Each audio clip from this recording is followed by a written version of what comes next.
I'm going to be very direct with you because comfort is not what saves people. Truth does. You are exhausting yourself, you are bending, you are breaking, and you keep calling it patience, kindness, loyalty, or love. But deep inside, something knows this is not right. Something in you is quietly screaming that this is costing you more than it should.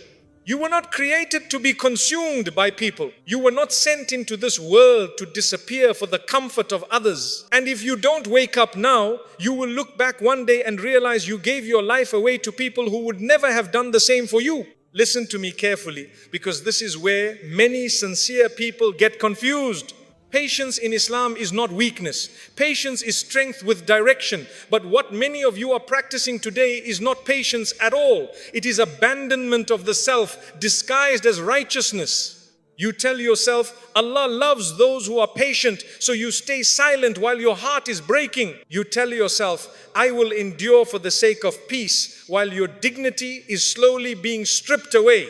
You tell yourself, this is my test, while you are being crushed under a weight Allah never placed on you. That is not sabr, that is surrendering yourself to harm. True patience is not passive. It is not lying down and letting people walk over you. It is not accepting disrespect in the name of humility. And it is not allowing repeated injury just so others can feel comfortable continuing their behavior. Islam never taught you to be a doormat. Patience has a purpose. It is meant to protect your soul, not destroy it. It is meant to anchor you to Allah, not trap you in cycles of pain. When patience starts costing you your peace, your iman, your self-respect, then something is wrong not with Islam, but with how you are applying it. There is a crucial difference you must understand. Enduring hardship for the sake of Allah elevates you. Enduring harm for the sake of people empties you. Hardship can refine you. Harm erodes you. One brings you closer to Allah. The other slowly disconnects you from yourself. When a difficulty pushes you to make dua, to strengthen your tawakkul, to become more conscious of Allah, that is a test with wisdom. But when a situation leaves you anxious, bitter, spiritually drained, questioning your worth, and constantly wounded, that is not a noble trial. That is a warning. Some of you are confusing endurance with righteousness. You think the more you tolerate, the more rewarded you will be. But Allah is not impressed by how much pain you absorb. He is concerned with how well you honor the trust He gave you. And you are a trust. Your heart is not expendable. Your dignity is not optional. Your emotional and spiritual well-being are not luxuries. They are responsibilities. Ask yourself honestly, has this patience increased your closeness to Allah, or has it made you resentful, exhausted and numb? Has it strengthened your iman or weakened your connection to prayer, gratitude and hope? Has it made you more grounded or more broken? Because patience that pulls you away from Allah is not patience, it is self-neglect. Some people stay in harmful situations because they fear being labeled impatient, difficult or ungrateful. But Islam does not demand that you suffer silently to maintain appearances. Islam demands truth, justice and balance, including balance within yourself. Standing upright does not mean standing arrogantly. It means standing with dignity. It means knowing when to endure and when to step back. It means trusting Allah enough to say, I will not continue what is destroying me. Allah does not reward you for erasing yourself. He does not reward you for shrinking your soul so others can feel bigger. He does not reward you for sacrificing your sanity to preserve relationships built on imbalance. He rewards you for integrity. He rewards you for courage. He rewards you for trusting Him enough to let go of what harms you, even when letting go is painful. Many of you stay because you believe that leaving, speaking up, or setting boundaries means you failed the test. No. Sometimes the test is whether you will recognize when something is no longer from Allah. Sometimes the test is whether you will choose Him over your fear of disappointing people. Patience does not mean staying where Allah is slowly being removed from your heart. Patience means remaining anchored to Allah even when you must walk away from what is breaking you. Do not confuse silence with faith. Do not confuse suffering with virtue. And do not confuse self-destruction with devotion. You were created to worship Allah, not to be consumed by people. Stand upright, trust Him, and remember this clearly. Patience that preserves your soul is worship. Patience that destroys it is not. Many of you believe that sacrifice creates gratitude. You believe that if you give more time, more energy, more forgiveness, more access to yourself, people will eventually see your value. You tell yourself, one day they'll realize how much I did for them. That belief is not only false, it is dangerous. Sacrificing yourself does not make people grateful, it makes them comfortable. And comfort is not appreciation. Human beings value what has weight, not what has no limits. When something is always available, always forgiving, always absorbing damage without protest, it slowly loses perceived value. Not because you are insignificant, but because you removed the cost. Islam understands human nature clearly. That is why dignity, boundaries, and justice are part of character. When you erase those, you do not elevate yourself in the eyes of people. You disappear. Many of you are hurting because you gave sincerely but received carelessness in return. You stayed when it was painful. You forgave when it was undeserved. You explained yourself again and again, and instead of being honored, you were taken for granted. This is not because you were wrong to be kind. It is because kindness without boundaries teaches people that your sacrifice is expected, not appreciated. When people know you will always show up no matter how you are treated, they stop treating you carefully. When they know you will forgive without correction, they stop correcting themselves. When they know your heart will keep bleeding silently, they stop feeling responsible for the wounds. This is a hard truth, but it must be said. The more you destroy yourself for someone, the less they respect you. Respect is not built on how much you suffer for others. Respect is built on how you value yourself while dealing with others. Islam does not ask you to give until you are empty. It asks you to give with wisdom. There is a difference. Many people confuse generosity with self-erasure. Generosity is giving from strength. Self-erasure is giving from fear. Fear of losing people, fear of conflict, fear of being alone. And people sense that fear. When your giving comes from fear, it does not inspire gratitude. It invites exploitation. Some people may not even realize they are doing it, but the pattern remains the same. They take more because you keep offering more. And then one day when you are finally exhausted, when you finally say, I can't do this anymore, they are shocked. They say you changed. They say you became cold. They say you are selfish. But you didn't change. You simply stopped bleeding. Understand this clearly. Gratitude requires awareness. And awareness only comes when there are limits. When your sacrifice has no edge, no stopping point, no cost to the other person, it fades into the background of their life. People do not wake up one morning and suddenly appreciate what they never had to protect. Some of you are holding on to hope that if you just endure a little longer, love and appreciation will appear. That hope is keeping you stuck. Because if appreciation was going to come, it would have come before you lost yourself. Islam teaches balance. The Prophet, peace be upon him, warned against excess even in good actions. Why? Because excess distorts purpose. Too much of anything without wisdom becomes harmful, even kindness. You are not rewarded for being drained. You are rewarded for being sincere and just. And justice includes justice to yourself. If someone only values you when you are useful, that is not appreciation, that is dependency. If someone is kind to you only as long as you keep sacrificing, that is not love, that is convenience. And convenience disappears the moment you stop overgiving. This is why when you finally set boundaries, some people react badly. They were never attached to you. They were attached to what you provided. Your sacrifice became their comfort zone. But listen carefully. If your worth in someone's life depends on how much you suffer, that relationship is already broken. Islam does not teach you to buy loyalty with pain. It teaches you to trust Allah with outcomes and to deal with people with dignity. Stop expecting gratitude from people who benefited from your silence. Stop waiting for appreciation from those who grew comfortable with your sacrifice. And stop measuring your worth by how much you gave to those who never learned to give back. You were never meant to destroy yourself to be valued. True appreciation comes when people see you as a person, not a resource. And if someone cannot value you without consuming you, their absence is not a loss, it is relief. Sacrifice does not create gratitude. Boundaries create respect. And respect is what allows real appreciation to exist. You are tired, not because you are weak, but because you are carrying weights that were never meant to be on your back. You are emotionally drained, spiritually heavy, and constantly overwhelmed, not because Allah gave you too much, but because you picked up responsibilities that do not belong to you. Allah did not assign you the role of fixing everyone. Some of you have turned yourselves into emotional crutches. You are the listener, the fixer, the absorber of pain. You carry other people's anger, confusion, trauma, and poor decisions as if they are your obligation. You stay awake worrying about people who sleep peacefully after dumping their burdens on you. That is not sacrifice for Allah, that is misplacement of responsibility.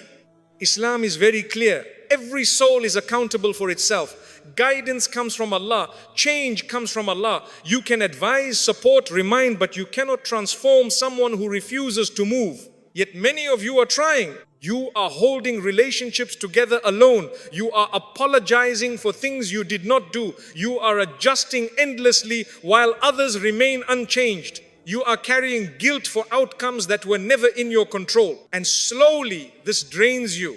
When you take on burdens Allah did not give you, it creates spiritual imbalance. You begin to feel resentful. You begin to feel invisible. You begin to feel like no matter how much you give, it is never enough. That is because it isn't yours to carry.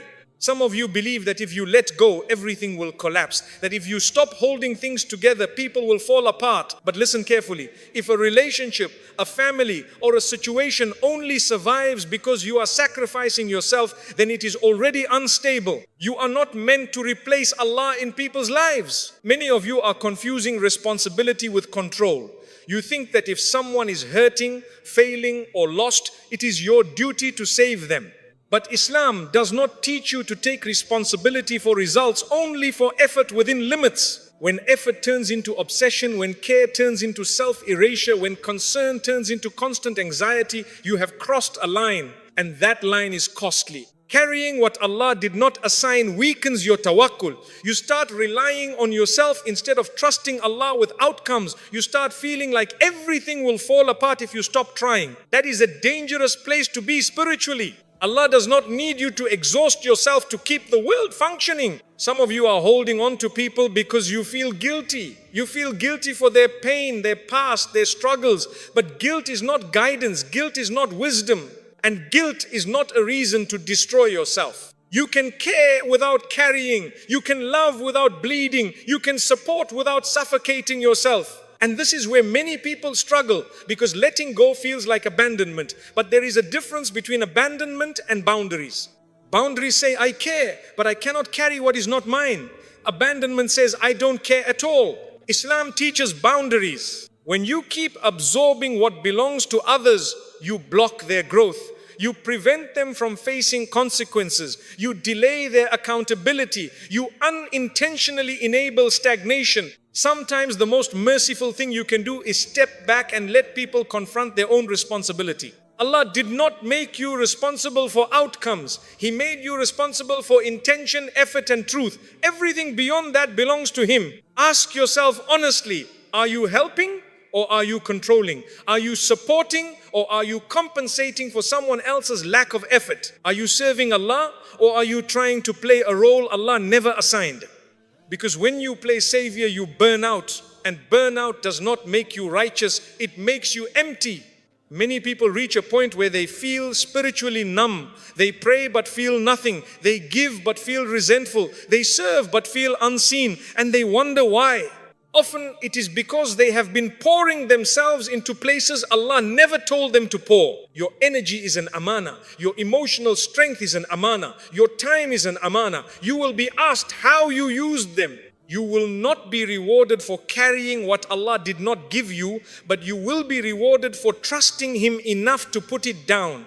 Putting it down does not mean becoming cold. It means becoming aligned. It means saying, Ya Allah, I have done what I can. The rest is yours.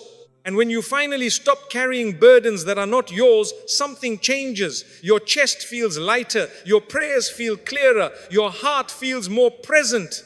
Not because you stopped caring, but because you stopped replacing Allah. You were never meant to be everyone's solution. You were meant to be a servant of Allah with wisdom, balance and trust. Carry what He gives you and have the courage to put down everything else. Your kindness was never meant to be a permission slip for people to hurt you. But when kindness is given without limits, without correction, without consequences, that is exactly what it becomes. People do not hear your silence as patience. They hear it as approval. Every time you tolerate behavior that wounds you and say nothing, you are teaching people how to treat you. Every time you forgive without addressing the harm, you are telling them the damage does not matter. Every time you stay after being disrespected, you are confirming that your pain has no cost. This is not mercy, this is conditioning. Islam does not teach you to be endlessly absorbent. It teaches you to be just. And justice does not mean being harsh, it means being clear. Many of you believe that speaking up will make you cruel, that setting boundaries will make you un-Islamic, that correcting someone will make you arrogant. That belief is wrong. Silence in the face of repeated harm is not humility, it is neglect. When kindness has no boundaries, it loses its moral power. It becomes an invitation. And some people consciously or unconsciously will walk right through it. You must understand human behavior clearly. People do not repeat actions that have consequences. They repeat actions that are tolerated. When you keep forgiving the same wound without change, you are not teaching forgiveness, you are teaching permission. And permission breeds escalation. At first, it is small. A dismissive comment, a broken promise, a subtle disrespect. You tell yourself it is not worth addressing, you choose peace, but the behavior does not stop, it grows. Because it can. People push where there is no resistance. Islam recognizes this. That is why dignity is not optional. That is why self-respect is part of character. That is why enjoining what is right and forbidding what is wrong is a responsibility, and that includes what is done to you. Correcting someone does not mean humiliating them. Setting a boundary does not mean cutting ties immediately, but continuing to absorb harm while calling it patience is not righteousness. Some of you are afraid that if you draw a line, people will leave. Let them reveal themselves. If someone only stays when they are allowed to harm you, their presence was never a blessing. Kindness that erases you is not kindness, it is self-betrayal. And here is the painful part. When people repeatedly cross your limits and you keep staying silent, they stop seeing you as a person. They start seeing you as a function, someone who exists to smooth things over. Someone who will always adjust, someone whose pain is manageable. This is why when you finally speak up, they react with shock or anger. Not because you are wrong, but because you disrupted a system that benefited them. Islam does not teach you to preserve systems built on your suffering. Mercy in Islam is balanced with justice. Forgiveness is balanced with accountability. Patience is balanced with truth. Remove one side and the whole structure collapses. Your kindness should invite goodness, not entitlement. If your kindness is consistently met with harm, something must change, and that something is not you becoming colder, it is you becoming clearer. Boundaries are not threats, they are information. They tell people what is acceptable and what is not, and people who respect you will adjust. People who benefit from your silence will resist. That resistance is not your failure, it is evidence. You are not responsible for how people react to healthy limits. You are responsible for protecting the trust Allah placed in you, and allowing repeated harm violates that trust. Stop confusing gentleness with submission. Stop confusing forgiveness with permission. Stop confusing silence with faith. Your kindness should be an act of worship, not a weapon used against you. And if someone uses your kindness as a license to hurt you, it is not your job to endure it forever. It is your responsibility to stop it. Islam does not reward you for being endlessly harmed. It rewards you for being truthful, balanced, and just, including to yourself. Kindness without boundaries teaches people how to mistreat you. Kindness with boundaries teaches people how to honor you. Choose wisely. Many of you are not sacrificing yourselves because you are noble. You are doing it because you are afraid. Afraid of being alone. Afraid of being replaced. Afraid that if you stop giving, stop adjusting, stop tolerating, you will be abandoned. So you shrink yourself to stay connected. You silence your needs to avoid conflict. You accept pain to avoid loss. You overgive to earn your place. And slowly, without realizing it, you start valuing other people's presence more than your own existence. This is not love. This is fear disguised as loyalty. Be honest with yourself. How many times did you feel hurt but said nothing because you feared the distance it might create? How many times did you compromise your values because you thought if I speak, they might leave?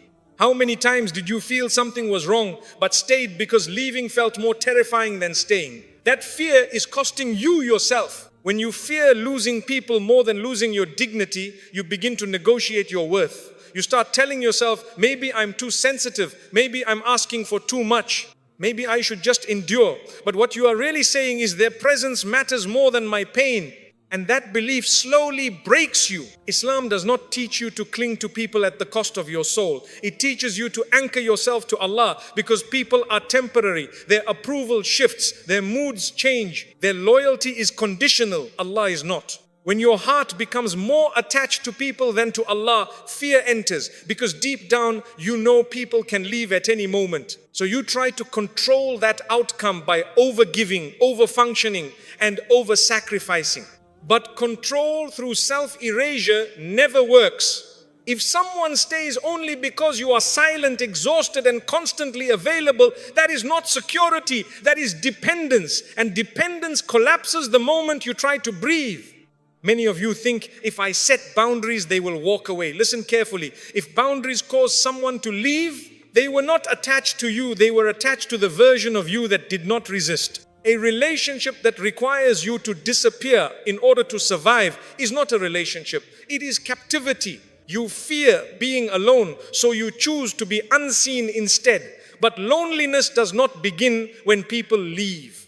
Loneliness begins when you are present but unheard, when you are giving but unseen, when you are sacrificing but unvalued. Some of you are already alone, just not physically. You are emotionally isolated inside relationships where your needs are irrelevant. You are spiritually lonely while surrounded by people who benefit from your silence, and you tell yourself, this is better than being alone. It is not. Islam does not glorify staying where you are diminished. It does not glorify emotional imprisonment. It does not tell you to sell your self-worth in exchange for companionship.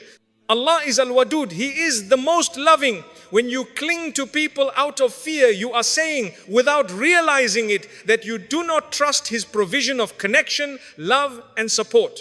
Fear-driven sacrifice weakens your tawakkul. It makes you believe that if you do not hold tightly, everything will fall apart. That belief suffocates your heart. You must ask yourself a difficult question. If this person leaves when I stop sacrificing myself, what exactly am I losing? You are not losing love. Love does not demand self-destruction. You are not losing loyalty. Loyalty does not punish boundaries. You are losing access to someone who benefited from your fear. And that is not a loss. Many people remain trapped because they confuse attachment with value. They think being wanted is the same as being loved, but being needed for what you provide is not the same as being valued for who you are. When you fear abandonment, you give people power over you, power to define your worth, power to decide how much pain you should tolerate, power to keep you small. Islam came to free you from that. Your worth does not come from how useful you are to others. It comes from your relationship with Allah. And when you know that deeply, fear loses its grip.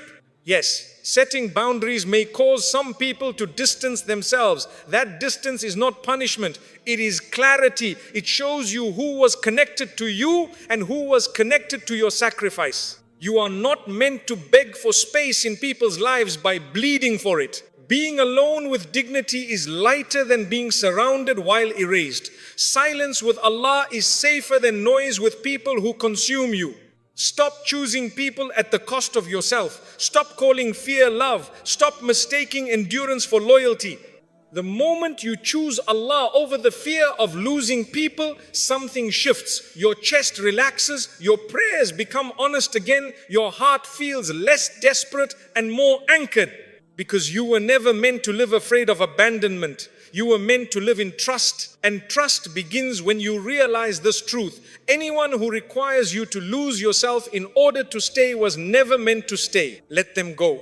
What Allah replaces them with will not demand your destruction. Allah never asked you to bleed for people. He never asked you to ruin your mental health, crush your spirit, or live in constant emotional pain just to keep others comfortable. That idea did not come from Islam. It came from fear, guilt, and misapplied teachings. You have turned self-destruction into worship, and that is a serious mistake. Allah is Ar-Rahman, He is Al-Adl, He is Al-Hakim. He does not command injustice, and injustice includes injustice against yourself. When you allow yourself to be repeatedly harmed, humiliated, or drained in the name of being good, you are not obeying Allah. You are misunderstanding Him. You are not a disposable servant, you are an amana. Your heart is an amana. Allah placed in your care. Your mind is an amana. Your emotional stability, your dignity, your ability to function, all of it is a trust. And you will be asked how you treated that trust. You cannot stand before Allah and say,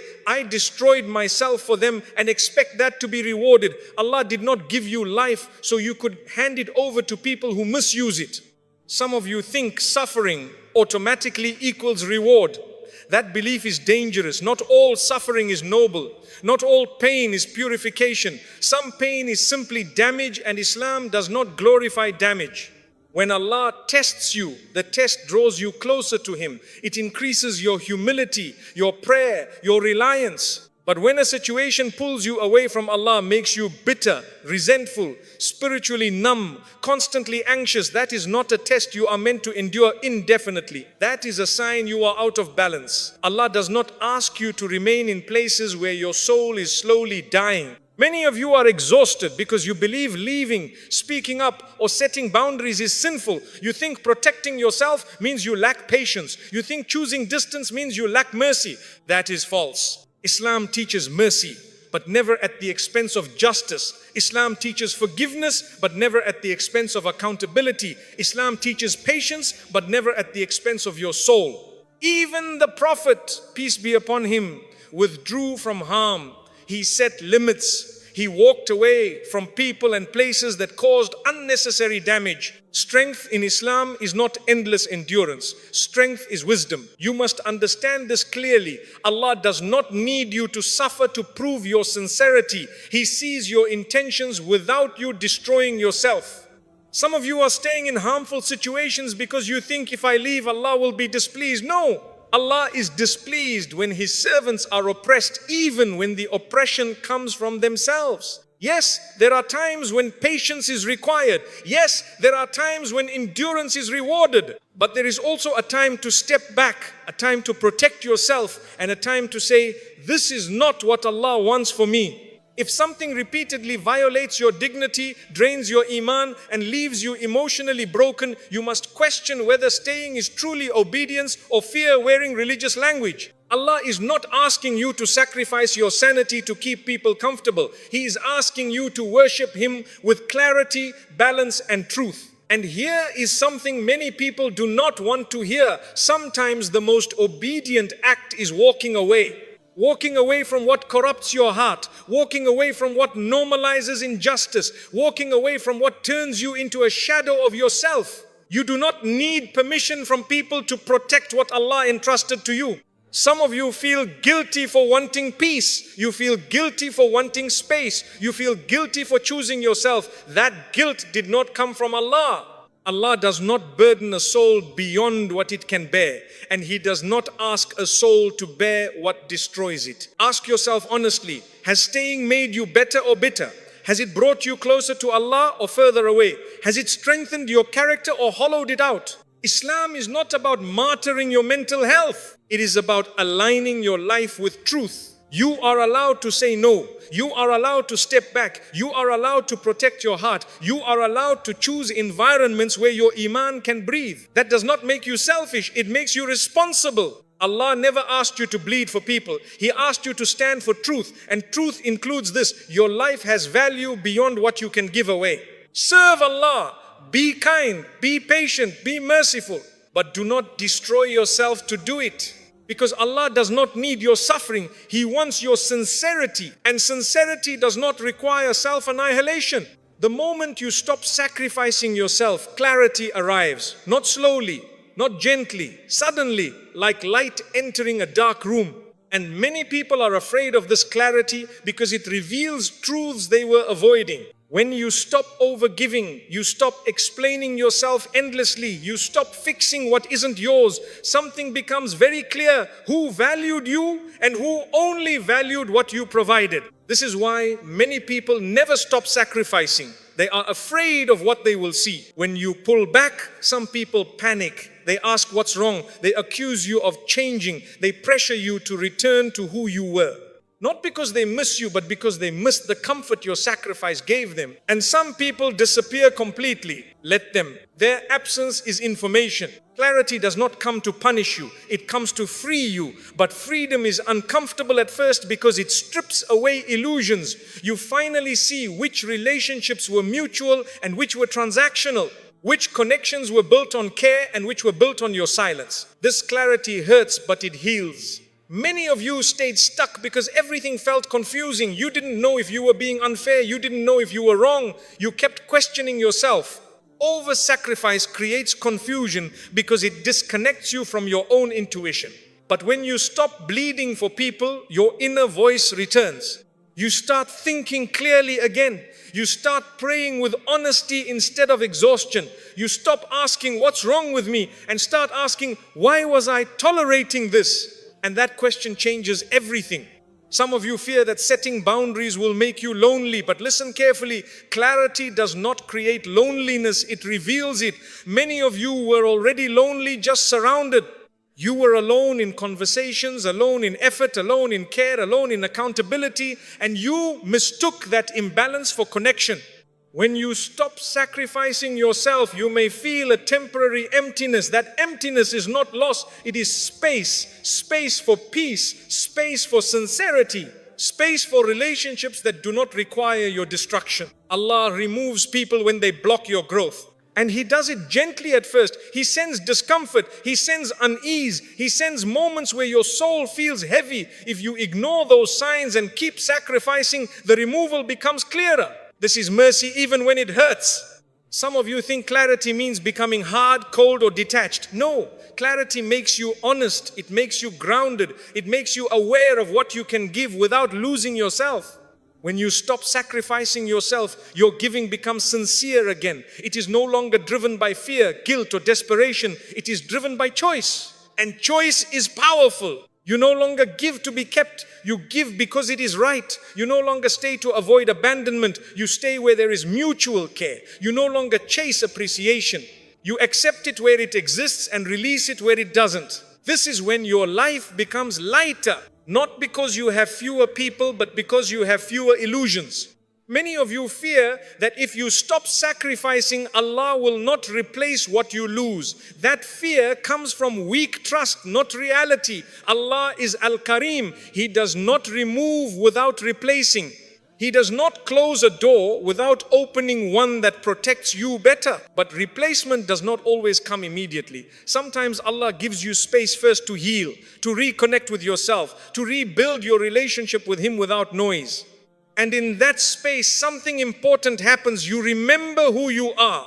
You remember your worth without performance, your value without exhaustion, your dignity without negotiation. You stop measuring your importance by how much you suffer for others. You start measuring it by how aligned you are with truth. Yes, some people will leave. Let them. People who only loved your sacrifice were never meant to walk with you into clarity. What remains will be quieter, smaller, stronger, and you will realize something profound.